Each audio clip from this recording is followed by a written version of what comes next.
नमस्कार। आज तपाईको उमेर कति पुग्यो? कहिले सोच्नु भएको छ? हामी कति छिटो परिपक्व भयौं?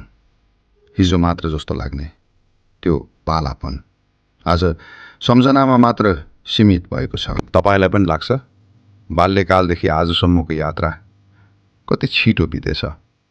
समय कहिले अगाडि बढ्यो र हामी कहिले यति ठूलो भयौं? सायद हामीले महसुस नै गर्न पाएनौं। बिहान उठ्यो, साथीहरूलाई बोलायो अनि खेल्न निस्कियो। त्यो बेला न मोबाइल थियो, न धेरै चिन्ता थियो, न कुनै तनाव थियो। दिनभर खेलिन्थ्यो, दौडिन्थ्यो, हाँसिन्थ्यो। बेलुका घर फर्किँदा थकाइ हुन्थ्यो तर मन खुसी हुन्थ्यो।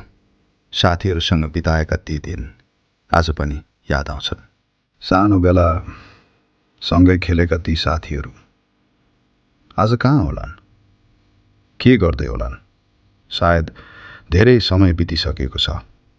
अहिले भेट भयो भने पनि एकछिन त चिन्न गाह्रो पर्न सक्छ। समयले सबैलाई बदलिदिएको छ। सबै आफ्नो यात्रामा छन्। सबैसँग आफ्नै जिम्मेवारी छन्, आफ्नै संघर्ष छन्। तर ती दिनहरू सम्झदा मन आज पनि त्यही बालापनमा पुग्छ। तर समय सधैँ एकै ठाउँमा बस्दैन। बिस्तारै हामी ठूलो हुँदै जान्छौं, जिम्मेवारी बढ्दै जान्छ। आज बिहान उठ्ने बित्तिकै आफ्नो बारेमा मात्र सोचिँदैन, घरको बारेमा सोचिन्छ, परिवारको बारेमा सोचिन्छ, बुवा आमाको बारेमा सोचिन्छ, भोलिको बारेमा सोचिन्छ। काममा जानुपर्छ, मेहनत गर्नुपर्छ, किनकि कसैले हाम्रो प्रतीक्षा गरिरहेको हुन्छ, कसैले हाम्रो माया खोजिरहेको हुन्छ र कसैले हाम्रो साथमा आफ्नो भरोसा राखेको हुन्छ। जिन्दगी भनेको सधैँ रमाइलो मात्र होइन। जिन्दगी भनेको कर्तव्य पनि हो, माया पनि हो, त्याग पनि हो, परिवारका लागि गरिने संघर्ष पनि हो। कहिलेकाहीँ हामी थाक्छौं तर फेरि उठ्छौं, फेरि अघि बढ्छौं, किनकि हाम्रो खुशी भन्दा ठूलो परिवारको मुस्कान हुन्छ र सायद त्यही नै जिन्दगीको सबैभन्दा सुन्दर अर्थ हो। यी कुराहरू त भए जीवनको संघर्ष, समयसँगै बढ्दै गएको परिपक्वता र जीवनलाई हेर्ने हाम्रो बदलिँदै गएको दृष्टिकोण।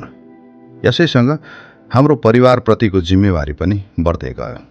परिवारको खुशीका लागि हामीले धेरै कुरा गर्नु पर्यो, धेरै कुरा त्याग्नु पर्यो।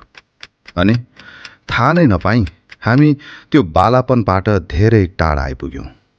त्यो बालापन जहाँ दिनहरू धेरै लामा लाग्थे र खुशीहरू धेरै सरल हुन्थे। आज ती सबै सम्झनाहरू मनमा आउँदा एउटा प्रश्न उठ्छ। के तपाईलाई पनि लाग्छ समय कति छिटो बितेछ?